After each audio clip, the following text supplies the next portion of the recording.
Čau, bracho. Nazdar, ako. Dobrý deň, dobre. Počuj, chcel som ti povedať, či áno, najprv tak do McDonaldu. Čo, dáme si 2 cheeseburgery, ne? No mohli by sme, ale nemám moc peniazy. Požičaš mi niečo? Ale, no.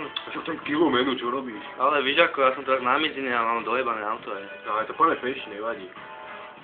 No, ináč ako sa máš, čo ako nové? No, dobre, teším sa na ten nový cheeseburger. Aj tam dávali nový Emmental, som počul. Ja čaučka ako? Čo? Funt? Tak dá sa, chápeš. Čo? No fajn, Je to všetko dobré, no. Zvoníme asi Určatko, mi volala, alebo čo neviem. Hej? Áno. Píča vyjebaná sprosta. Má pre teba nový text, novú hudbu, bude spievať s Peťovcami, chlapče. Dávajte nové... Ale ja kmeťovanci a budú tam... Ja som cigán. A čo si ty? Ty si cigán, ty si máš černú tvár. Však pozri sa s Kmeťovcami, dáme budú veľký šéf. Dobrý štýry, dobré štýry, dobre. Pozri sa. A to je... No. No? A kto bude hrať cymbal? No ja ne, ty, však ja seria. A husle? No ja tiež ne, však pozri sa, aký som. Všetko. Čo? Dáme niečo? Zároveň si.